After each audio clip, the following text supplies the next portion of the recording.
이건 중대한 거예요. 그 네 사람 핵심들이 얘기한 것은 아직 밝혀지지 않고 있는데 그러나 저것도 곧 밝혀집니다.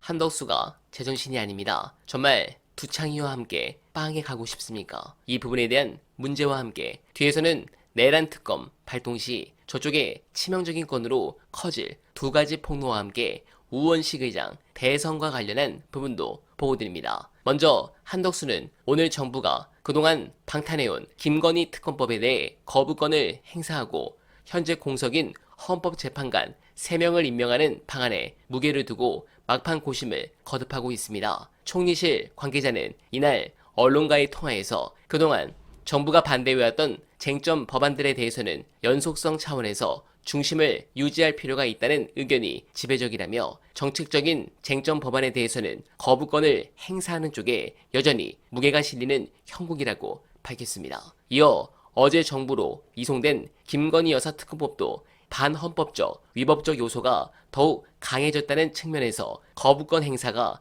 유력한 상황이라면서도 다만 내란 일반 특검은 정치적 요소가 강하고 정부가 반대했던 사안이 아니라는 점에서 예외라고 했습니다. 네, 정신이 나갔군요. 헌법재판관 임명은 당연한 거라 생각할 필요도 없지만 더 문제는 김건희 특검입니다. 한덕수가 무슨 권한이 있어서 끝까지 건의를 쉴드칩니까? 이번에 민주당이 보여줘야 합니다. 한덕수가 눈을 감는 순간까지 빵에 있기 싫으면 조용히 시키는 일이나 하라고 말이죠. 관련해서 저쪽이 지금 길을 쓰고 막는 게 크게 두 가지가 있는 이걸 언론들이 제대로 보도 안 합니다. 미국과 안가 회동입니다. 중요한 영상 보시고 여러분들의 솔직한 의견 댓글로 부탁드립니다. 어제 김용남 전 의원이 나와가지고 저희 네. 방송에서 자기가 미군 관계자로부터 들었다고 네. 방송 끝나고 나서 알려준 건데 방송에서는 미군 관계자라고 말 안 했어요. 근데 네. 아니 내가 이거 말하면 안 되는데 미 8군이 서울로 출동 준비했었다라는 이야기를 자기는 직접 들었다고 하거든요. 관계자로부터. 네, 네. 그것도 저는 체크 중입니다. 저도 체크 중. 방송에 그 김용남 그분이 얘기하는 걸 듣고 실제 맞는지 지금 네. 여러 가지 루트로 연합사 확인 중에 있죠. 부사령관이었으니까 네. 연결 고리가 좀 있지 않으십니까? 네. 예. 근데 이제 미군 쪽에서 이런 사실들을 다 밝히지는 않을 것 같은데. 밝히지는 않죠. 하지만 네. 그 비공식적으로 이렇게 일부 확인해 볼 수도 있는 거 아니겠습니까? 네, 네. 의원님 정도면? 네. 그날 하여튼 제가 비상계엄 중간에도 중간중간 체크를 했었거든요. 연합사 움직임을. 예. 통상 이런 상황이 벌어지면 연합사령관은 연합사 부사령관을 바로 보자 합니다. 아. 어떤 일인가. 왜냐 한국으로부터 정보를 예, 받아야 예, 되니까. 예. 그런데 한 2시 정도 돼서 이제 연합사 부사령관하고 연합사령관이 통화를 했는지 만났더라고요. 새벽 2시에나. 그 전에는 안 했고 왜 그러냐 했더니 뭐 연합사 부사령관은 화상에 계속 등장을 본인이 해 있어야 돼서 못 받았다. 늦었다라는 건데 아마 연합사령관은 여기에 대해서 좀 여러 가지 정보를 갖고 있지 않나 생각이 돼요. 왜냐하면은 그 전이라도 저 형태로 보면 연합사령관이 제일 먼저 찾는 게 연합사 부사령관입니다. 자기가 잘 모를 때는 그래서 부사령관이 대부분 아니까 계엄 상황에서 답을 네. 안 했다는 건 말이 안 되죠. 네, 지금. 그래서 예를 들면 연합사 부사령관 찾아서 어떻게 된 거냐. 제일 연합사 부사령관을 통해서 정보를 받고 본인이 본국에 보고하고 이렇게 하는데 별로 찾지도 않았다고 하는 것 같아요. 그건 말이 안 되는 네, 거죠. 그러니까 어떤 정보들을 이미 좀 나름 체크가 되고 있지 않았나. 미국 쪽에서는 네, 브래드 네. 셔먼 인터뷰에 나오듯이 네, 그런 거죠. 그래서 미국은 남한이 북한으로 위장한 공격을 하더라도 알고 있었을 것이라는 말이 네, 그 대목인 것 같은데. 네. 네, 미국은 이미 알고 있다고 판단합니다. 또한 오늘 나온 메시지만 봐도 이미 윤석열은 손절했습니다. 그리고 이 안가와 관련해서는 누가 제보를 해줬을까요? 보안 등급이 엄청난 곳일 텐데 말이죠.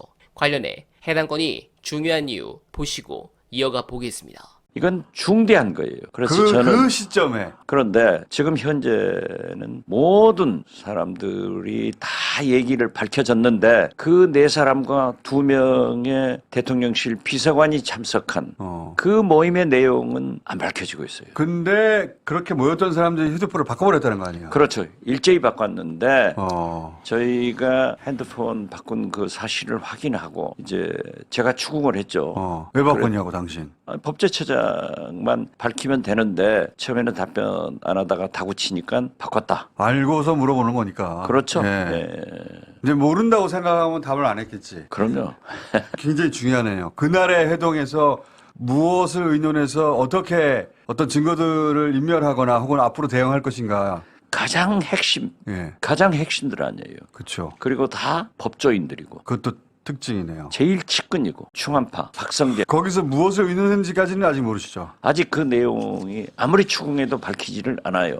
그런데 역사는 지워지지 않고 밝혀집니다. 저 결국. 내용도 이제 특검에 들어가면은 다 소환될 거예요. 예. 그게 밝혀지는 것이 제가 볼 때는 제 2차 계엄을 모의했지 않느냐. 그런 의심이 있어요 지금. 의심이 있는 게 아니라 확실할 거예요. 기회를 엿봤는데 못했을 그렇죠. 뿐이지. 네. 윤석열 정권의 VIP들, 저 네 사람이 가장 중요한 일을 한 사람들이에요. 내란의 공범으로 의심하고 수사해봐야 되는 거 아니에요 지금 다. 당연히 해야죠. 아니 그러니까 심지어 전현직 정보사령관이 롯데리아에서 만나서 얘기한 것까지도 다 밝혀지는데 그 네 사람 핵심들이 얘기한 것은 아직 밝혀지지 않고 있는데 그러나 예. 핸드폰을 바꾼 것까지 접근을 해서 받아냈다고 하면은 저것도 예. 곧 밝혀집니다. 네, 충격입니다. 빨리 두창이를 잡아 넣어야 합니다. 내란 숙의 윤석열이 모든 출석 요구에 불응하며 관저에 틀어박혀 꿈쩍도 않고 있습니다. 정치적, 법적 책임을 피하지 않겠다는 지난 담화 역시 늘상 하던 거짓말에 불과했습니다. 윤석열은 국민께 단 한 번이라도 진실했던 적이 있기는 합니까? 언제나 얕은 거짓말과 궤변으로 순간을 모면하려고만 했습니다. 어제의 거짓말을 오늘의 거짓말로 틀어막는 윤석열에게서 딱 하나 변치 않았던 것은 어떤 책임도 지지 않겠다는 철면피 태도뿐입니다. 윤석열이 끝까지 관저 농성을 고집한다면 강제적인 체포와 수사가 불가피합니다. 2차 소환마저 거부하면 강제 신병 확보의 요구는 더욱 커질 것입니다. 그리고 검찰이 이렇게 나오는 이유 뭔가 기분이 찜찜합니다. 해당 부분 좀 더 제대로 파악하고 보고드릴 것을 약속드리며 끝으로 우원식 의장 대선 출마 관련해서 준천지 펜코애들 및 기타 언론들까지 언급이 많아졌습니다. 신경 쓰실 필요 1도 없습니다. 안 됩니다. 저들이 노리는 건 우리들이 우원식 또는 김동연, 김경수 전 지사를 비판하길 원하는 것입니다. 차라리 너네가 이재명만 막으면 될 것 같냐? 추미애도 있고 김민석도 있고 우리 많아. 이렇게 나가는 게 좋습니다. 너무 신경 쓰지 마시고 이직 펜코애들은 니들 본진 쪼개지는 거나 신경 쓰길 바라며 어나바는 오늘도 최선을 다하겠습니다. 여러분 고맙습니다.